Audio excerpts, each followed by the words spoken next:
Hi, everyone. My name's Kathy Schumann, and I'm the Vice President for Artistic Programming at Caramoor. And normally I'd be out on the stage welcoming you to the music room of the Rosen House and thanking you for coming out to hear live music. But unfortunately, we're not in a live music moment right now. I'm here on the Upper West Side at home working remotely like so many others right now. But despite that, I'm continuing to let music inspire me and calm me. I'm dancing to it in the kitchen. It's always a part of my life. And during this time, I think it's important to remember that it's only temporary that we don't have live music. And I know it will be back. And when it does come, we'll all be there together. And I can't wait for that day. In the meantime, we hope to keep you connected with Caramoor and our wonderful family of artists. Today we have Rob Kapilow and an installment of his What Makes It Great series, deep diving into Beethoven's Pathétique Sonata with pianist and composer Michael Brown. We're so excited to have them here. Please bear with us. It's the first time we're doing this kind of interactive, remote live stream. Thank you so much to our own Emily Buffum for pulling this all together at the last minute. It's an experiment for us, but I think it's going to be fantastic. So please sit back and enjoy.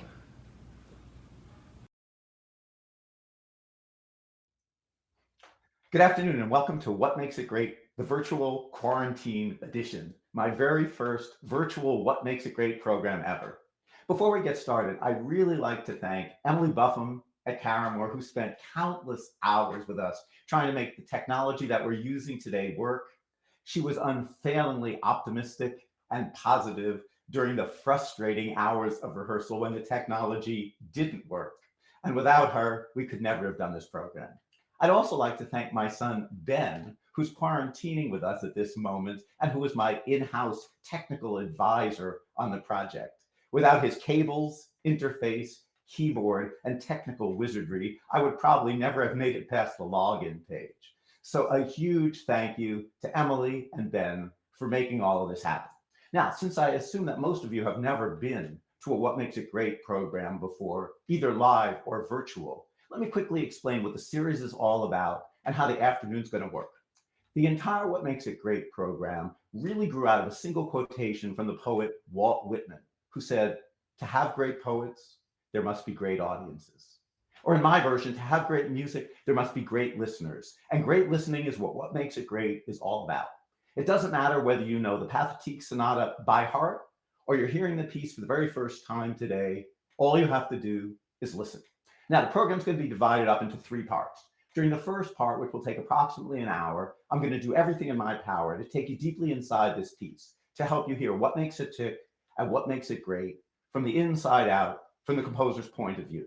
After an hour, I'll stop talking and we will go straight without pause into a complete performance of the piece, which hopefully you'll hear with new ears.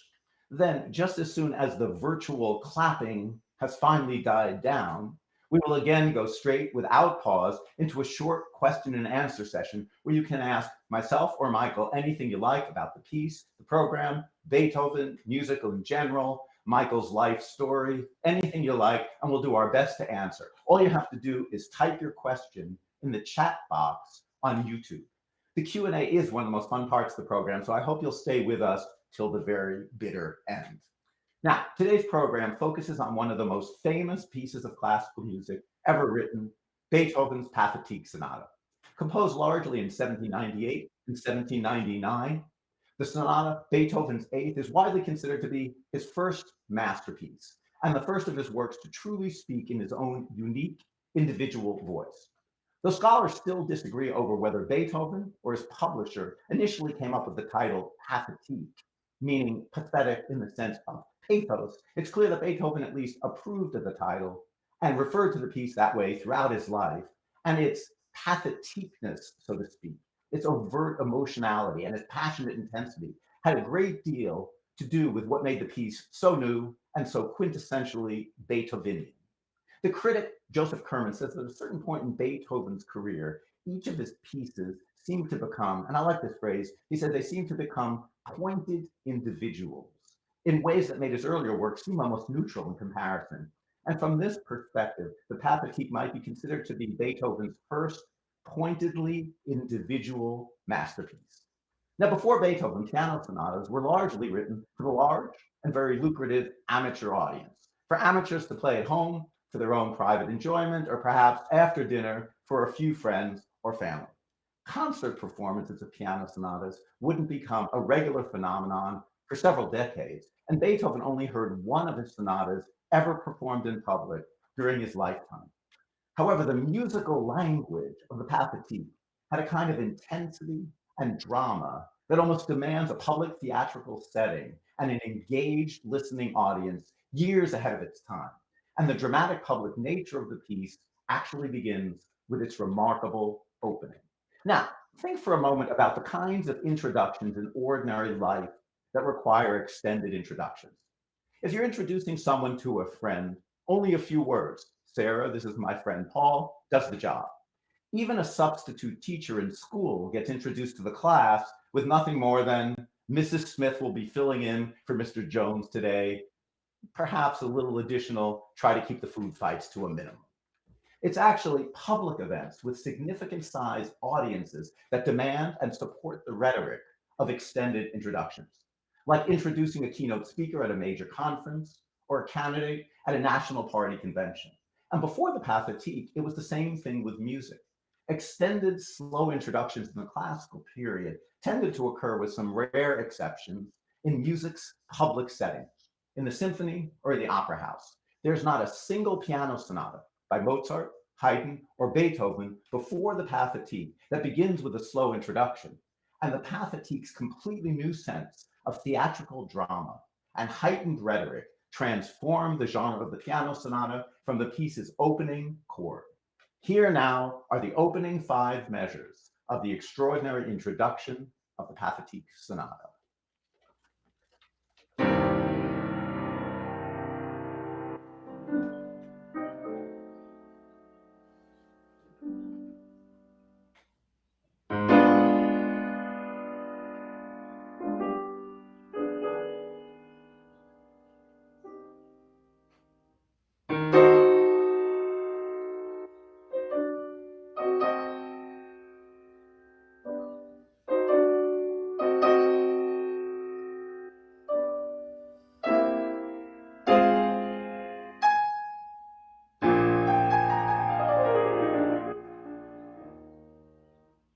The intensity and the high degree of seriousness of this piece is actually obvious from the very first chord, which Beethoven notates with a dynamic marking that in a way is more conceptual than practical, as no one can actually play it on the piano. Beethoven marks that opening chord forte piano. In other words, play the chord loudly, forte, and then immediately diminish the sound to piano.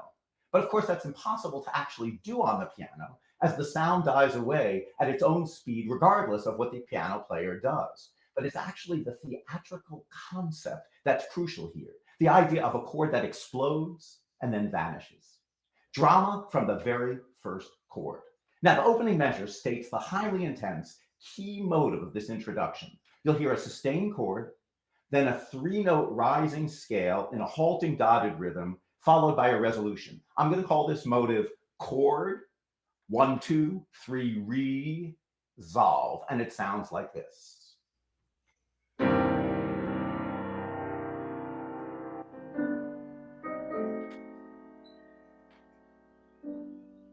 So we begin with that thick chord down low with that conceptual marking forte piano.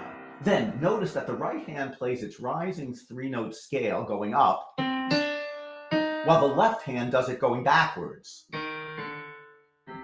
Putting the two together, 1, 2, 3, leading to an intense chord that musicians call a diminished 7th chord. You don't have to remember that for the final exam. But that sound of a diminished 7th chord is one of the key sounds in the entire piece, and then it resolves. So remember this opening idea, we'll call it chord 1, 2, 3, resolve. Beethoven then takes the melody of the first measure, that chord, 1, 2, 3, resolve, and he simply copies it higher for measure 2, like this. Chord, 1, 2, 3, resolve. Now, if he had copied the chords as well, it would have sounded like this. Chord, 1, 2, 3, resolve. However, everything is designed for maximum intensity. Instead of just beginning that second measure again with a minor chord, he uses that intense chord, that diminished seventh chord underneath. Not this, but this. Now, a normal continuation would finish this motive, copying measure 1, and would use the same bass notes for the last 2 notes like this. And the last 2 would be the same, repeat.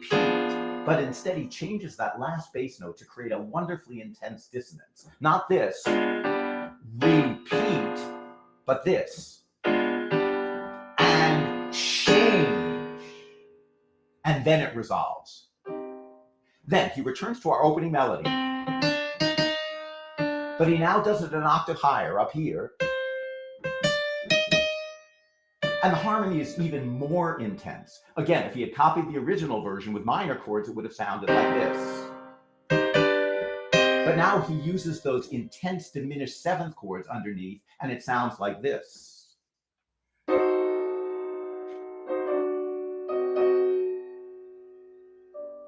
Then in classic Beethoven fashion, he begins to focus on reducing the theme to its core essence by eliminating the opening chord. Now chord 1, 2, 3 resolve becomes nothing more than just the 1, 2, 3 resolve part like this.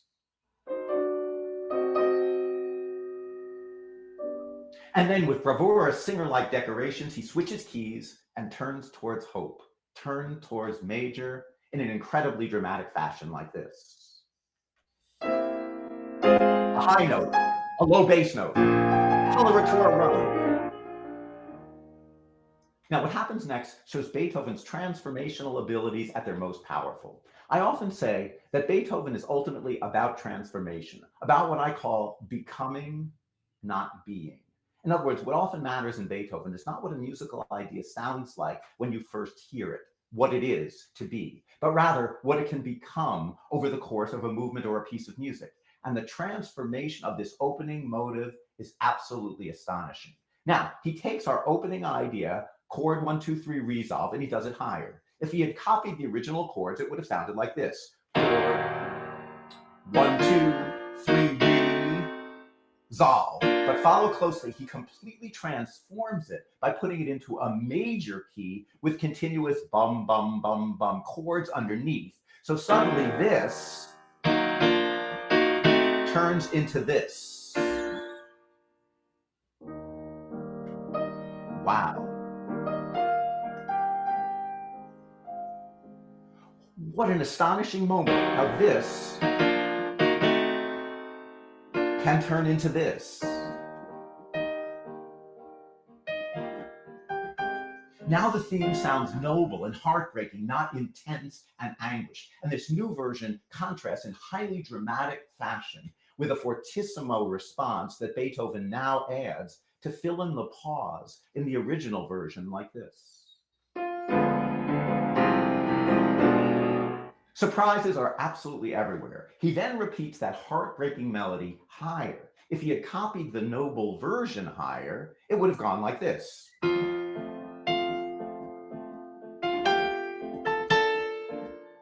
But instead, he dramatically changes that noble music to minor with those more intense diminished seventh chords underneath, and it becomes this.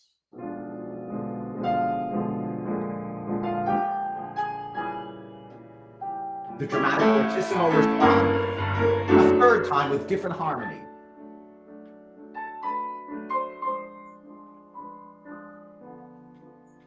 And again, to focus on the essential, he eliminates the inessential. And now we reduce it to nothing but the last 4 notes. Now, chord 1, 2, 3 resolve becomes nothing but 2, 3 resolve. And then an amazing change. Instead of resolving down, it goes up. So 2, 3 resolve becomes 2, 3 slide up like this. Do it again higher, 2, 3, slide up. Then reduce it to one note, just up. One of the keys to Beethoven's style is the way he takes simple, ordinary harmonic progressions and expands and decorates them in striking ways. The ending of this introduction is really essentially nothing more than a simple cadence from a first-year student theory textbook. 6 ordinary chords. 1, 2, 3, 4, 5, 6. Nothing special. But Beethoven decorates and expands this progression by first delaying the arrival of 1, 2 with a little preamble that sounds like a singer's recitative, like this. Now the 1, 2. And similarly, he delays 3, 4 with another little preamble, like a singer's recitative.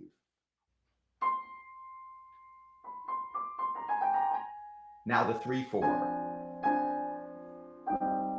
And then for maximum high drama, he's going to do a huge final sweeping scale from here all the way down to here. But instead of a normal minor scale, he uses an intense chromatic scale. For non-musicians, a chromatic scale is simply a scale that moves by half steps. A half step is the smallest interval on a piano, the distance from any note to the next tierest key, black or white. So instead of, he uses an intense chromatic scale, which creates this striking blur like this. And then the intensity only increases as the main body of the movement begins in equally dramatic fashion while resolving that scale that ended the introduction like this.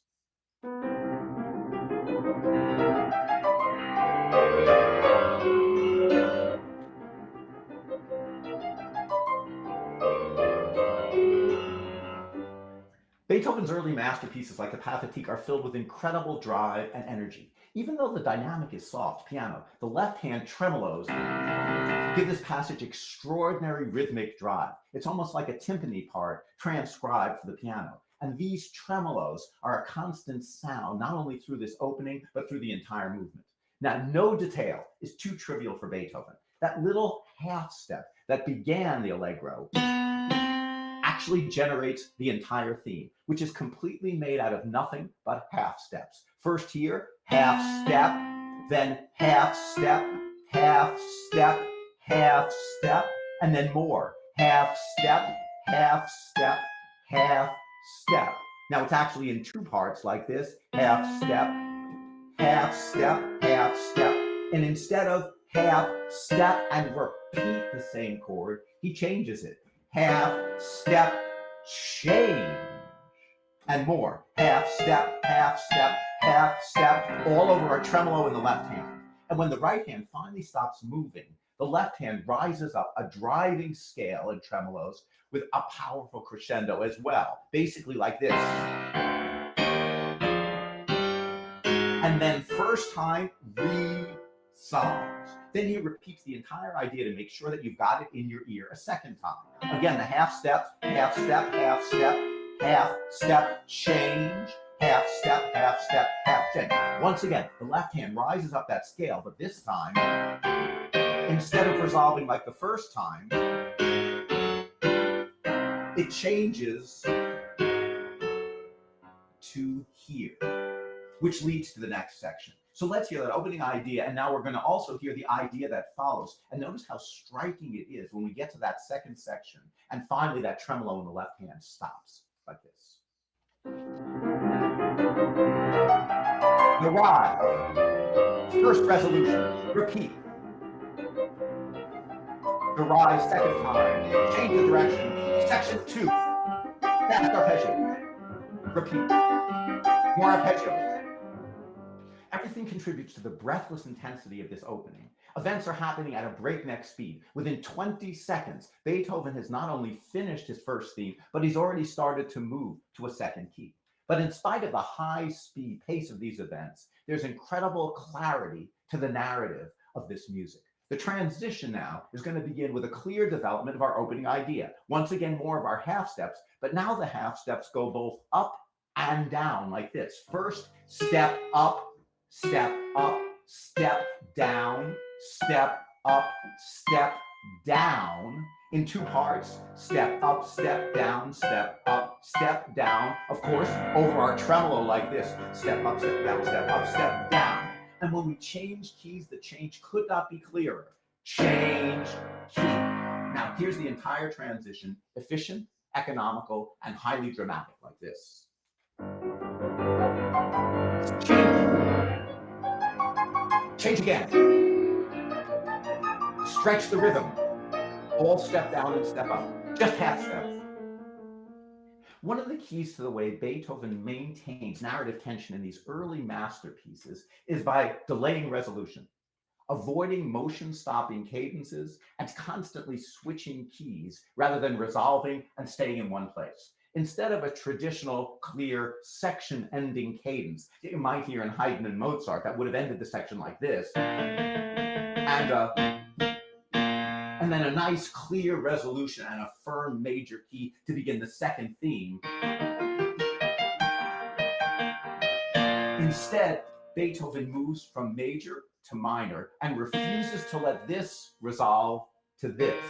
So instead of a nice major key resolution, we now get this minor key resolution, and it sounds like this. Second theme.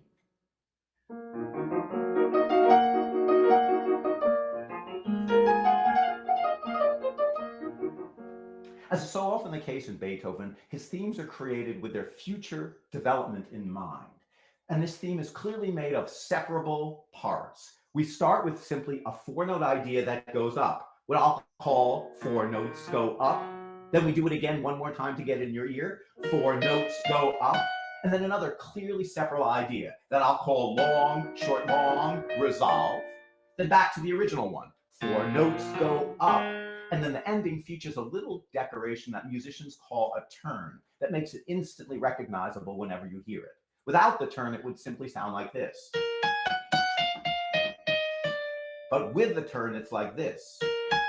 Turn, turn, turn, so that it's instantly recognizable, and then back to four notes go up.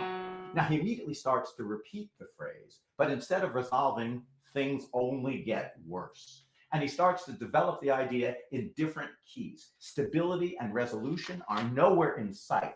He takes that idea and instead of simply repeating it, he changes only one note, but that one note makes all the difference. Now it becomes change keys, and that starts us on an extraordinary harmonic voyage like this. Change, turn. Now do it in major. Our turns. Change key again.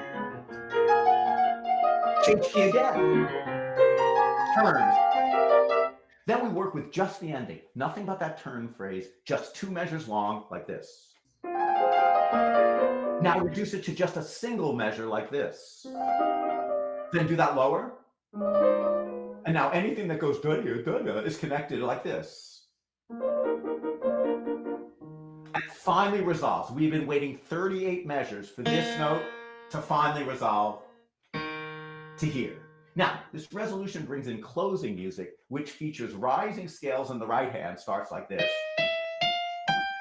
against descending scales in the left hand that seem like they will never end. And the tension as they rise is almost unbearable. Here's just the essence of it. It just keeps going, getting louder, rising forever and ever till it reaches the extreme ends of Beethoven's keyboard. No one had ever written piano sonatas with this kind of high-intensity drama before. With all the notes now, it sounds like this. It starts softly. Now we start the rise. Higher and higher, louder and louder. And cadence. Repeat it again. We rise again, one note higher this time.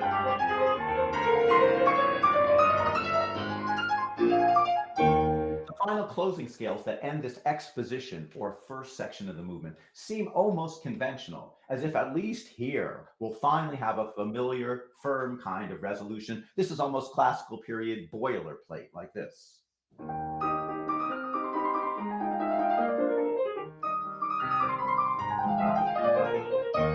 Now, because the opening section of the movement, what we call the exposition, is traditionally repeated in the classical period, the end of the exposition has to both be able to go back to the beginning of the exposition to start the repeat, but also go forward to move to the beginning of the development section. So Beethoven has to find a way somehow to slow down the incredible energy generated by the movement so far so that he can begin the repeat, so to speak, from a dead stop.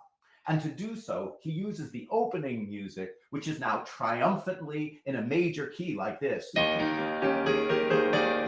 to herald its return, and then he simply grinds the piece to a halt like this.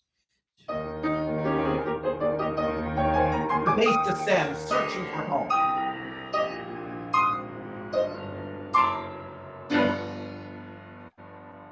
The first time, those two chords that end the exposition, what I'm going to call chord 1 and chord 2, lead back to the opening, to our half-step idea.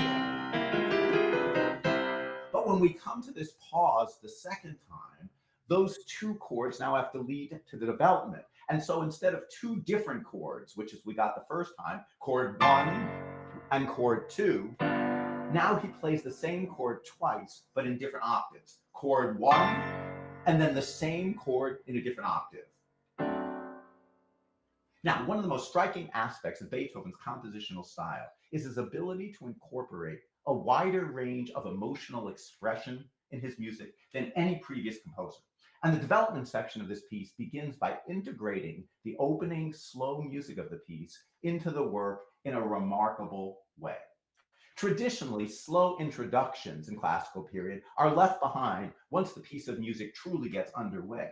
But here, suddenly, all the music of the slow introduction comes back to begin the development section, sort of like integrating a difficult life experience that cannot be avoided and left behind if you want to move forward. Now, all of a sudden, music of that slow opening becomes part of the ongoing narrative of the piece. Suddenly, our opening, chord 1, 2, 3, resolve, returns to begin the development section, but higher, like this.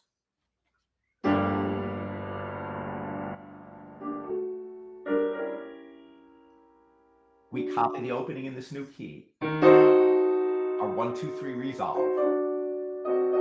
and it starts to repeat and something amazing happens. Get ready. Whoa.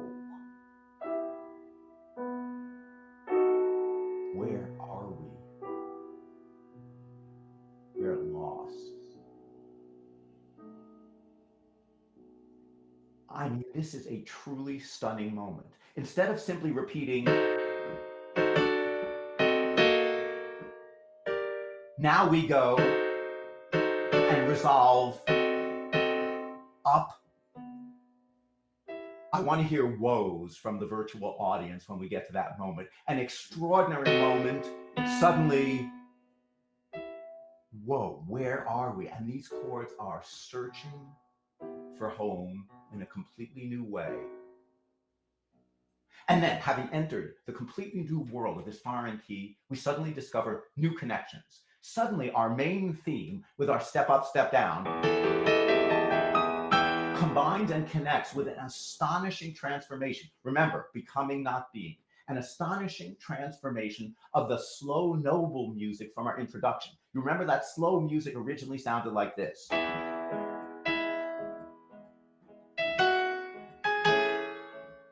Now, if we switch it to minor and speed up the tempo, it becomes this. I mean, that is transformation. Let me do that one more time to make sure you aren't out getting a drink. The slow version. Now, faster and minor. And these two ideas now, the opening idea combines immediately with to make a new combination. Here's what that sounds like. start higher. The whole combination of slow introduction music to left hand. When that idea moves down to the left hand, the connections extend even further. Now that main theme becomes a single line in the left hand. Step down, step down, step down, step down, step up. And suddenly every single two-note group that moves by half step sounds connected to each other and to the main theme. It doesn't matter what note it starts on. It can go up a half step, down a half step. Basically, anything in the universe that goes ba-dum, ba-dum, ba-dum, ba-dum, and moves by step is connected to anything else in the universe that goes ba-dum, ba-dum, ba-dum, ba-dum, ba-dum, and they're all connected to the main theme. An extraordinary moment. And even the most ordinary element of this piece, those simple tremolos in an octave, will eventually become a theme themselves in the middle of the next example and become thematic like this. Here's the second section of the development like this. Tremolos slide down. The tremolos become a theme in the right hand.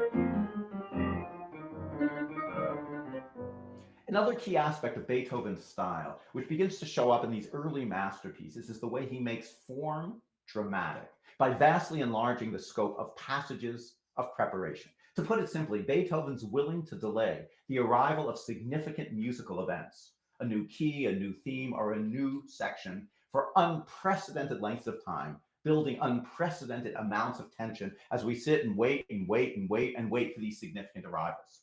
One of the most significant arrivals in any sonata is the return of the main theme at the end of the development section. And because this is such a significant moment in the piece, delaying its arrival creates incredible compositional tension.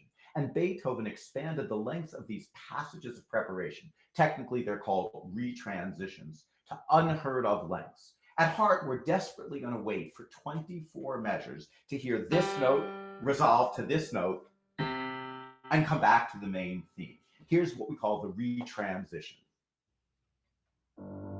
This motif returns with no resolution.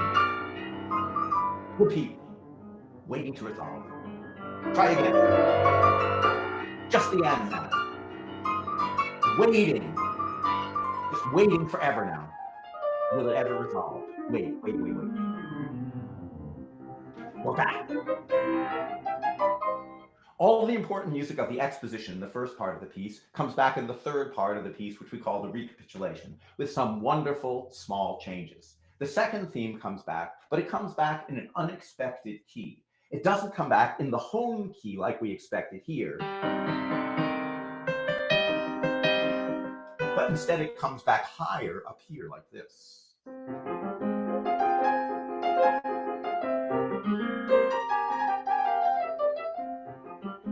And the closing music comes back as well, but it doesn't come back in a major key like the first time, like this. But now it comes back in a minor key with a whole different sound, like this. The rise.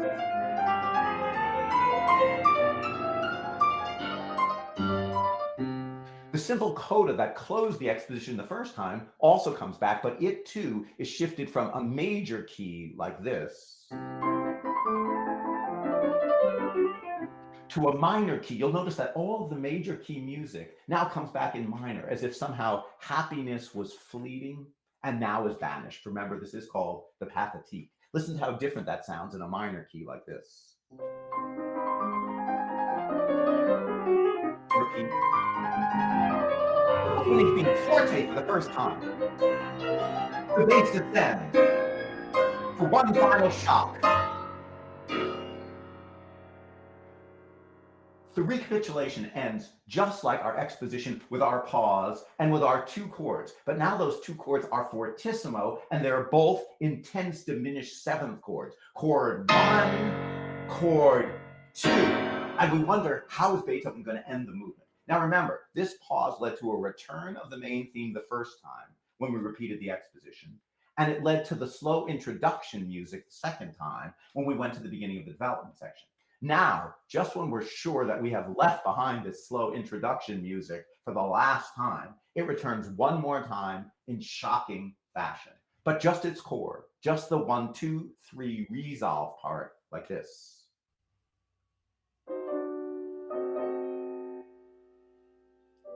Didn't work, I'll try it higher.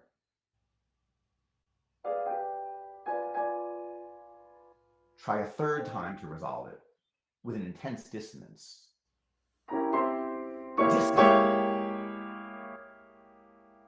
And it seems to be heading for a final cadence and a close in a slow tempo. All energy gone. But instead it leads to one last return of our main theme, which finally resolves itself and completes itself for the very first time, and before we know it, the movement is done.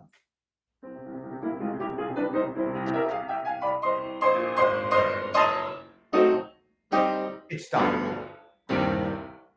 And with those few brutal final chords, the movement's done. But fascinatingly, Beethoven actually adds an extra measure of rest after the final chord, and he puts a fermata over it, an indication to hold that rest for an indefinite length of time. The notes of the piece are over, but the tension of the piece somehow projects beyond the final chord, like an impressionist masterpiece that projects beyond the frame. The music is done, but the tension and the drama linger on. We finish the notes, it's done, and then rest. I mean, that rest is pure theater, and it demands an audience in a brand new way. Even Beethoven's silences are revolutionary.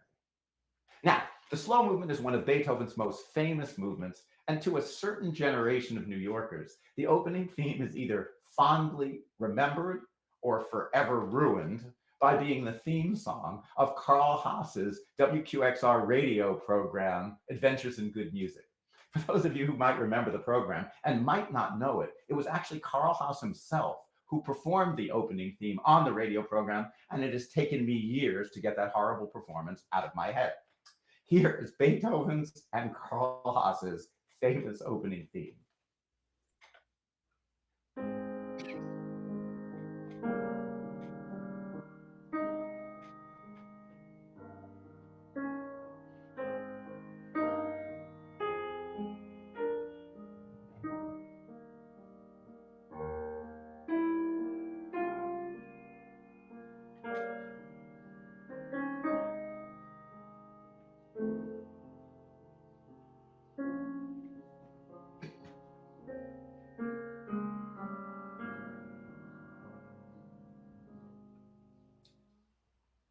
Though this theme is justly famous for being one of Beethoven's great melodies, I want to show you actually how close to ordinary the theme actually is, and how rhythm and decoration can turn ordinary into great.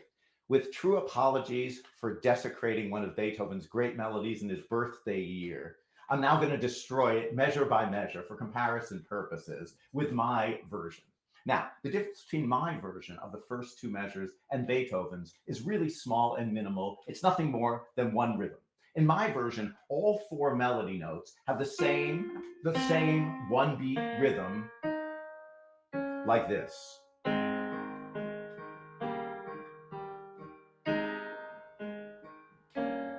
Beethoven, however, lengthens the third note and changes the chord underneath, making it extremely expressive, and then shortens the fourth note like this. Lengthen the third note and change the chord underneath. My version then rises up a simple scale, again, in single beat quarter notes like this. Boring.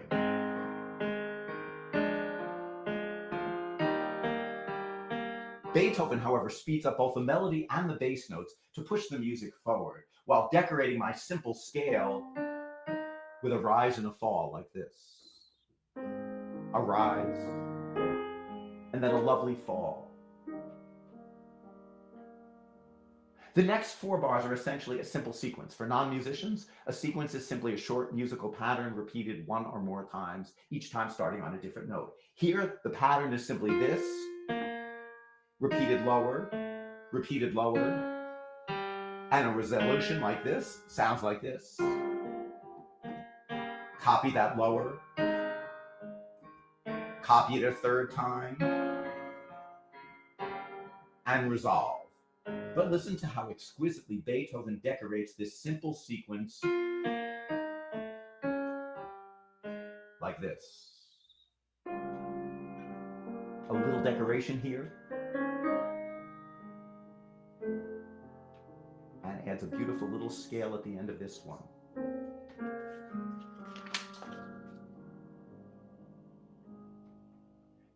The melody is so beautiful that he immediately repeats it an octave higher. Not here, but up here. But now that dubba, dubba, dubba accompaniment that was only in one part the first time is now enriched two parts as the melody floats above. So now instead of the first version down here with one part accompaniment, now it floats up to the heavens like this with two parts.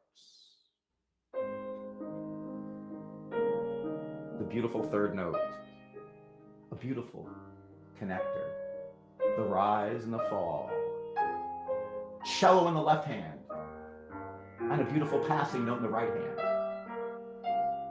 Our sequence with a little decoration, and the beautiful scale coming down.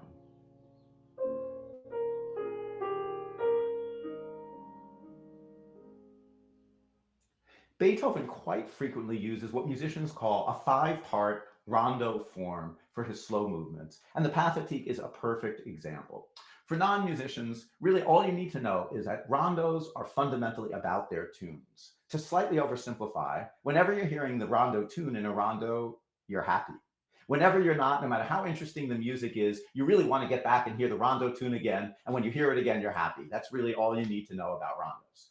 Now, if we call the rondo tune A, and we call the music that contrasts with it B and C, then the standard form of what we call a five-part rondo, of which this is a perfect example, is what we call A, B, A, C, A. Now, I know you're going to feel like you're in kindergarten. I won't be able to tell if you do it, but just out there in virtual land, repeat that once for me. So A, B, A, C, A. So you hear the rondo theme A three times, A, B, A, C, A. B and C are the contrasting musics.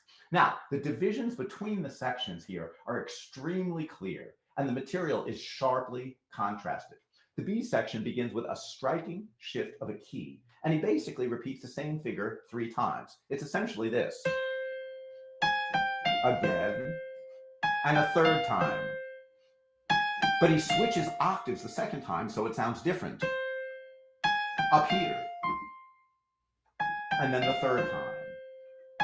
But the real key is that the harmony is different each time. The first time is just one part underneath, spare, like black and white. Then suddenly we discover color, chords. Then we repeat it, but we slightly change the harmony. And then immediately change key. Here's the beginning of the B section with Michael. Two parts. Chords. Change the chords subtly. Now change key.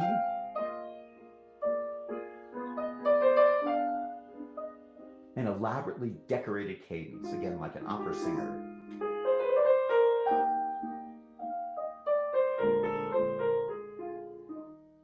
Now remember, in a rondo, everything is about the rondo tune. And almost immediately, Beethoven begins to prepare for the return to our lovely rondo theme. You're going to hear a little returning motive first down here. Then you'll hear it again up high here.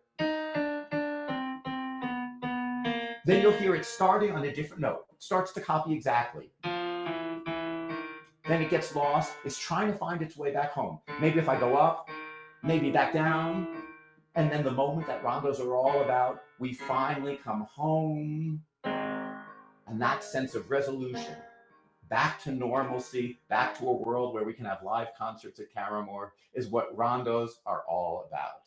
Here's that returning passage.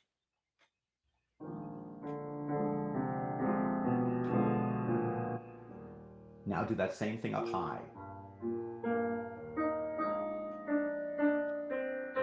Now start it on a different note. Try to find its way back home. Is it here? And feel the release when we finally get home. Ah.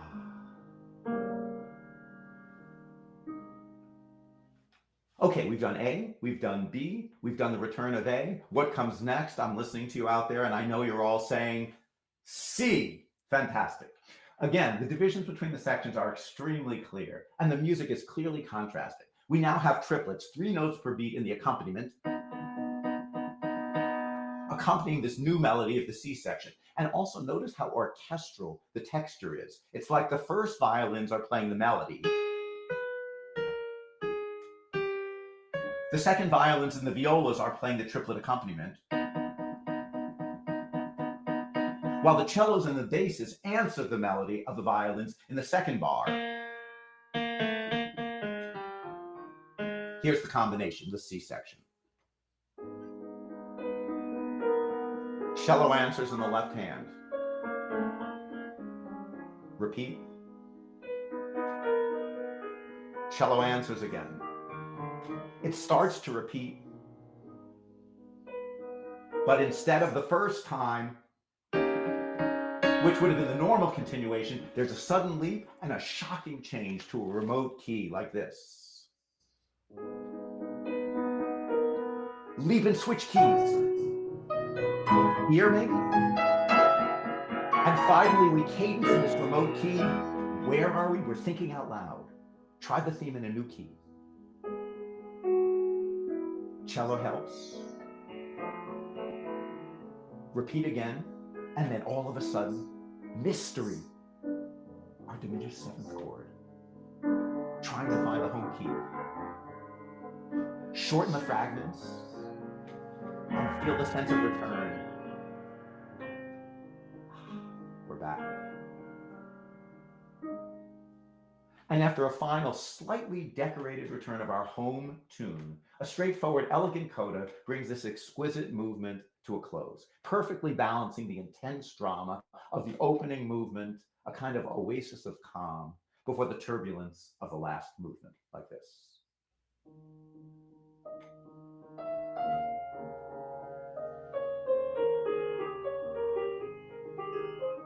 Repeat an octave higher.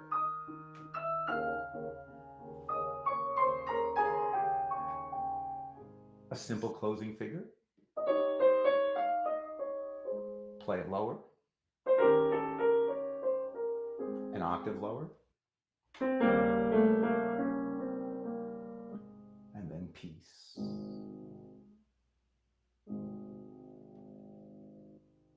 The finale, just like the slow movement, is also a rondo, but now it's in 7 parts instead of 5. Now it's A, B, A, C, A, B, A. Just like our 5-part rondo tune, but now with an extra B and an A section at the end. But it inhabits a completely different expressive world. Once again, just like in all rondos, the main theme is the key to the entire movement.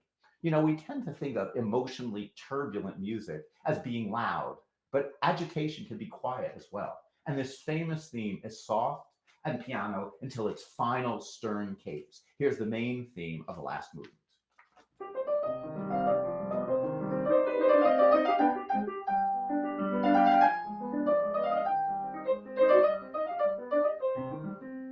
Once again, it's tiny details that turn ordinary into great. So let's build this up from bad to great, from Kapilow to Beethoven, measure by measure. Here's my version of the opening, all boring melody notes, all the same rhythmic value like this. However, Beethoven's version speeds up the first 3 pickup notes and then uses dotted rhythms for the rest. So not this, but Beethoven's version. My version follows this with a boring rising scale, again, all even notes. But Beethoven not only decorates that, but he also adds 2 quick grace notes right before the beat, like this. So my boring version turns into Beethoven. Again, a simple sequence, boring in my even note version. Do it lower. gets wonderful rhythmic life and lift in Beethoven's version. And my boring even note ending gets life in Beethoven's version like this.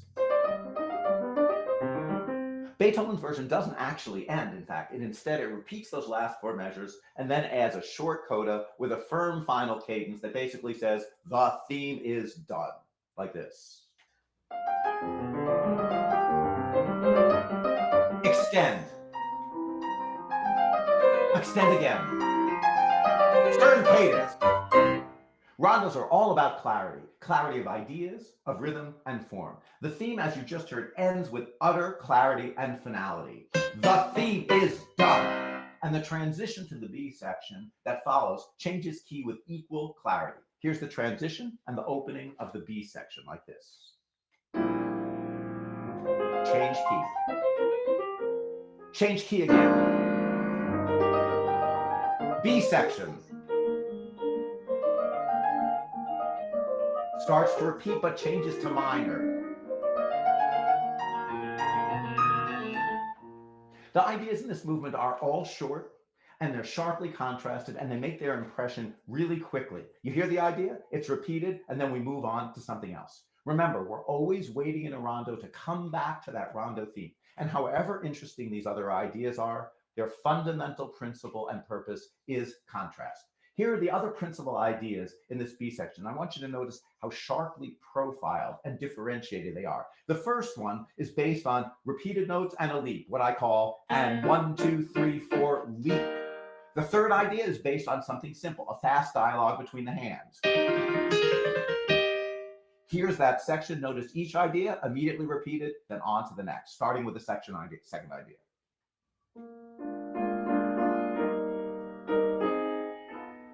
Repeat an octave higher, and close. Third idea, fast dialogue.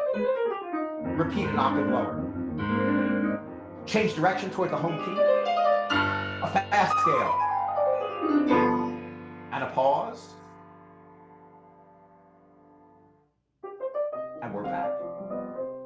By now, you're experts on rondo. We've done A, we've done B, A returns. What follows next? I'm sure you're all saying C. Again, notice how clearly articulated the beginning of this idea is and how clearly it contrasts with what came before. It starts off almost as if it's a 2-part chorale, and it then gets syncopated and decorated like this. Here's the C idea. 2-part chorale. Now syncopate and switch the direction of the leaps. Repeat the whole idea an octave higher.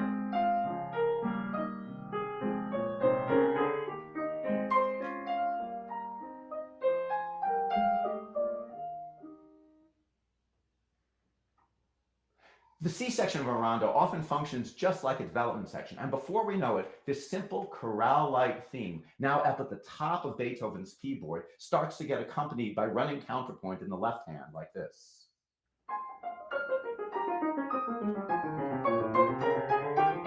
Flip the parts and switch the key. Retransitions, the passages that prepare us for the return of the rondo theme, are always crucial in these kinds of movements. And since we hear the rondo theme 4 times, the composer has to embed 3 different ways to prepare for the return. Here's the second preparation for the return to the rondo theme. Octave higher. Still an octave higher. Delay, delay. Just delay. Waiting, waiting, waiting. Our fast scale. Our pause.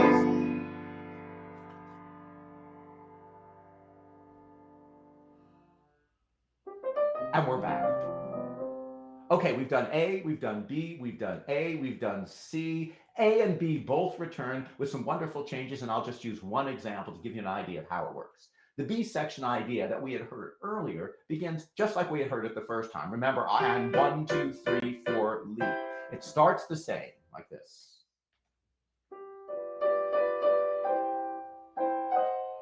If it had continued like the first time, it would have gone like this and closed. But instead, he starts to get interested in the possibilities inherent in the theme itself. And he starts to focus on just its opening two measures, which shift to a minor key, not this, but he switches that last chord to minor like this. Switch. Then he repeats those measures higher like this. And higher. Then we focus even more on just the essence. Now it's just the last four beats like this. Those last four beats higher like this. Again. And now we get rid of the left hand accompaniment altogether, put the whole thing in the right hand, and each leap gets lower and lower and lower, trying to find the first note of our main theme for the return like this. Lower, lower, lower, lower. And finally, we return to the theme. The piece then begins a short coda with classic kind of wind-up music, closing music that seems to reach a final phrase that'll certainly end the piece like this. Repeat, start a third time. Uh-oh, the scale in the wrong key.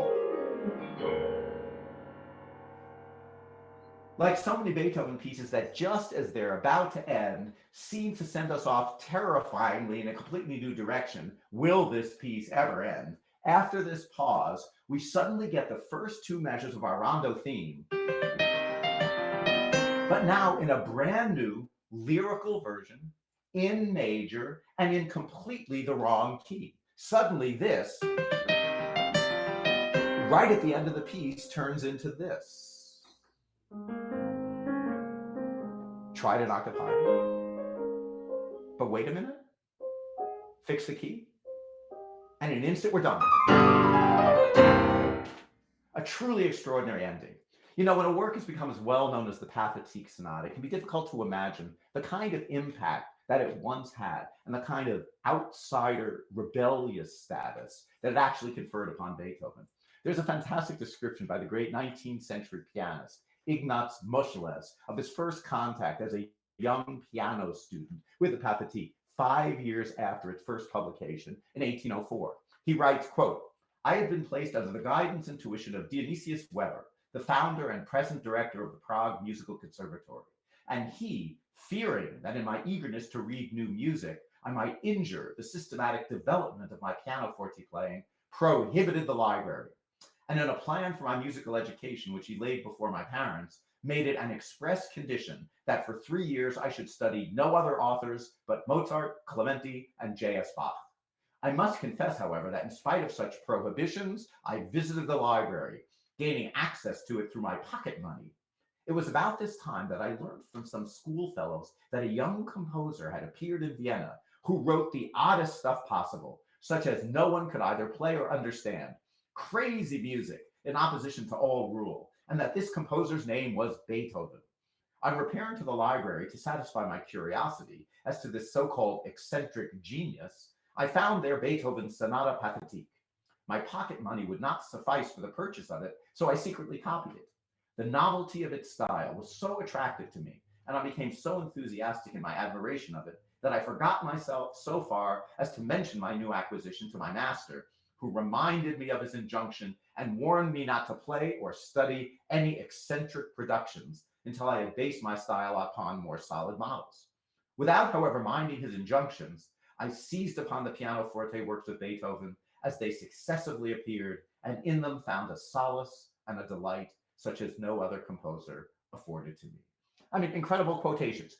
Dangerous, eccentric, crazy music, the oddest stuff possible, such as no one could either play or understand. You know, like the Rite of Spring, the first Impressionist paintings, or the first Cubist masterpieces, the Pathétique was beyond the pale, and it represented a fundamental shift in the relationship between composer, patron, and public. You know, Haydn's employment contract at Esterhazy was the employment contract of a servant perpetually at his patron's disposal. Beethoven, however, defiantly declared, "There will always be 1,000 princes. There is only one Beethoven." Haydn's music rewards the attention of the listener, but the Pathétique demands it. It grabs the listener by the throat and refuses to let go. The composer has become the new aesthetic king. The servant has become the master. The full implications of this role reversal and its meaning for composers, patrons, and audiences took a generation to fully work itself out. But in many essential respects, the democratic revolution in music begins with the Pathétique Sonata. I hope you're going to enjoy the performance that's going to follow, and I look forward to hearing from you during the Q&A. And now, the Pathétique Sonata.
Wow, wasn't that a fantastic performance? Now here's a chance of a lifetime to ask Michael how he did it. So we've got a bunch of questions here. If you still have one more, you can go into the chat box on YouTube and ask us. But let's have Michael answer the first question. Go ahead, take it, Michael. Hi there. Hi, everybody. This question is from Kathy Schumann. Hi, Kathy. Um, I'd like to know how Michael and all the other pianists are keeping their pianos tuned during this time. That's an excellent question. It's been a source of great uh, you know, suffering and questioning what to do about the piano's intonation during this crazy time. But I, at least for the performance you just heard, felt inspired to try to learn to see how best I could tune it myself. So I got a tuning hammer. I got this guy here, this Amazon Prime. Amazon Prime. Is, Prime free day or 2 day, whatever. And I called my wonderful piano technician, Tali Mahanner, and I basically got a tuning app on my phone. And I knew that I was getting into perilous waters and was worried about breaking strings because then I would knew nothing would be able to be fixed. But surprisingly, with this tuning app on my phone and by muting strings that I wasn't tuning, by only tuning one string at a time and figuring out then tuning them to each other, by matching up how many hertz on the tuning app, I was able to do better than I would have expected. So I made the piano from horrible to slightly less horrible in terms of its intonation, I think. So One of the things that's interesting is very often people would all think that great pianists have incredibly in tune pianos. But my experience is that some of the greatest musicians have the worst in out of tune pianos you could ever imagine. I studied for 2 years in France with Nadia Boulanger, and her piano was incredibly out of tune. I mean, this piano that all the greats of the 20th century performed on was grotesquely out of tune. But perhaps this is just a justification for the fact that I have an even worse, more out of tune piano than she did. But that's a great answer. I guess everything can be found on Amazon Prime, and there's a YouTube tutorial for just about everything. All right, let's see. Second question here from James Nikoloff. I know that Beethoven is considered revolutionary, but I've heard people say that about Berlioz too, and other composers. Is there a way in which Beethoven's originality surpasses that of others? Well, of course, there's many different ways to be a revolutionary. And in fact, Berlioz's revolutionariness could never have occurred without Beethoven. In fact, the whole idea of the composer who would create music that would inspire generations hence really starts with Beethoven. The whole idea of the composer as artistic genius, writing music that would live on into the future, really begins. So the whole idea of a composer even being truly revolutionary, saying there are 1,000 princes, there is only one Beethoven, really begins with Beethoven. So without Beethoven, there never would have been Berlioz. And Berlioz would have been the first one to agree with me. Also, they were original in different ways. Berlioz's approach to instrumentation was truly original in unique ways, but really all originality in that sense of me, the composer, being the artistic genius, begins with Beethoven. All right, let's see. Next question. Why don't you take one there, Michael? yes. So another question for me, Michael Brown. It's me. You're a composer as well. Your first piano concerto was to have been premiered this week at the Gilmore Festival. It's said to be Beethoven inspired. In what way would you say? So that's true. I was supposed to be on my way to Kalamazoo this week, actually, and I spent a year writing a concerto for piano. Um, Inspired by Beethoven. Essentially, what that means is that I tried essentially to work in the way that you worked, Rob, in the lecture today, to kind of look at the structure and the sonata form and the slow movement and the rondo finale, like Beethoven does in all five of his piano concertos, and basically use that as a framework, a sort of blueprint, if you will, to write my own concerto in I guess my own style for myself. So Beethoven was definitely a source of inspiration. Specifically, I referenced a lot of the third piano concerto in the work that I wrote, and especially the slow movement. So yeah, so that was supposed to be this week. So we'll have to just imagine it for another time. While we're there, why don't you answer that other question from Hudson there? I think that's That's one for Yes. you too. Go ahead. Yes, Hudson. Hi, Hudson. It's actually my nephew's name. Oh, Hudson says, I played the Pathétique Sonata before, and the most difficult part for me was the strenuous left-hand tremolo in the first movement. Do you have any tips for practicing and playing it? Yes. Well, first of all, I'll say that it's hard for me and it's hard for everybody. So you're not alone in the difficulties. Often I find when passages are difficult and I complain about them to my other pianist friends, we often are complaining about the same passages more often than not. This passage, yes, it's a very sort of, as Rob was saying, it's a very orchestral texture in the sonata, and I would suggest that one of the problems is getting too tight with the left hand. Is that you can stay too much in the same place if you don't move. If you just play with, let's say, your fingers, the forearm tenses up. So what I would suggest would be to subtly keep a little bit of motion here. So it never stays in one place and locks. You want freedom here so that it's all one sort of almost circles. And that should help a lot. right. And you can pay for that lesson on PayPal or any other form that you like. Let's see. I decided I couldn't really answer Stephen Herman's question, though I love it. How did Rob become such a superb teacher? I'm just going to let that one go, but I thought I would at least read it on the air. Then Mary Johnston asks, I wondered if Rob had written any books. So glad that you asked. Yes, I've written 3 books. My first book was called All You Have to Do Is Listen. And you can find that online, anywhere, at Amazon. And one of the nice things about all 3 books is that all the musical examples in the book you can actually hear. You just touch your iPad, or there's a free website. So all the musical examples and notation in all 3 books can actually be heard. The second book was called What Makes It Great? Short Masterpieces, Great Composers. And I just released a book in November called Listening for America, Inside the Great American Songbook, from Gershwin to Sondheim. Which is a finalist for the Marfield Prize, and we're waiting to see what happens. But all of those books are available online at Amazon or any place books are sold. Do we have any final one here? Okay. Oh, another email. Hold on. There's one more question here. Let's see. Oh, Kathy, out of curiosity. Okay. Why don't you take Hudson's one out of curiosity? Is the sound from Michael Brown's apartment processed in any way? It sounds as if there's some reverb on it. Michael? Yes. Hi again, Hudson. Yeah, so what I did was, I'm not an audio engineer, but I tried my best during this crazy period. I've got 2, I guess I can move my camera here. I've got 2, got to be careful with this. I got 2 condenser microphones here. These are AKG microphones into a recorder, which then I put the sound into my computer. And yes, I did add a touch of reverb for the final mix, for sure. Because otherwise, I would have sounded worse. Let's see. Oh, Kathy again. She's got lots of questions here. I'd like to know how both Rob and Michael find being composers as well as performers. Does being a performer change the way they compose and vice versa? I'll answer that first, then you can take it. But absolutely. It was interesting when you were answering your question about your concerto being inspired by Beethoven.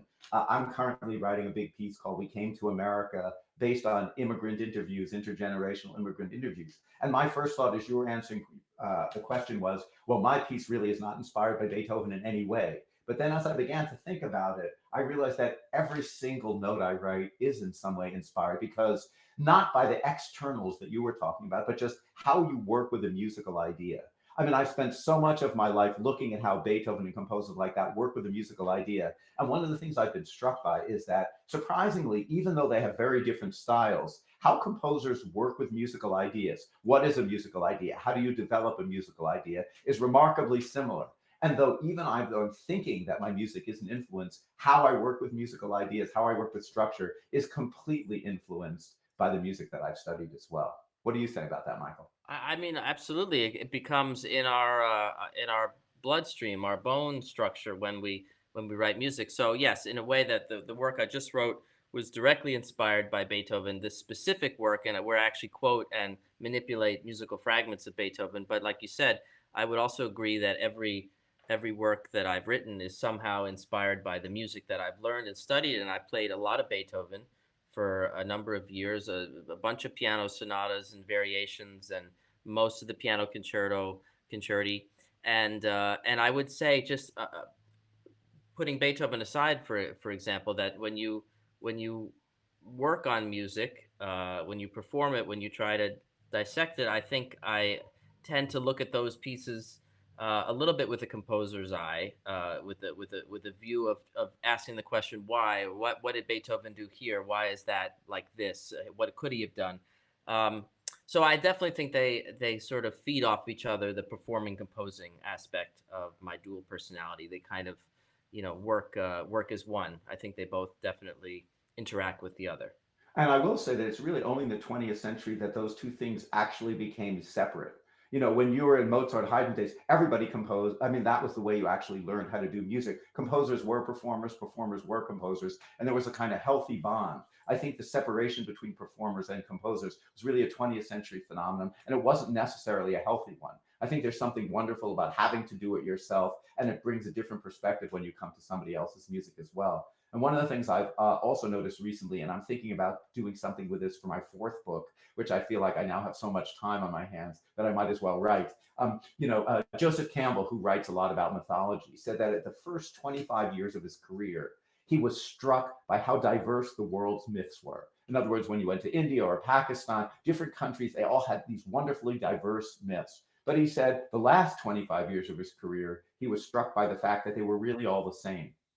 And that's where the idea of the hero's journey came, looking at what was similar about them. And that's been my experience, after 30 years of looking at so much different music. I've done What Makes It Great programs on everything from Javanese gamelan music to Gregorian chant to Miles Davis to Duke Ellington to Stephen Sondheim.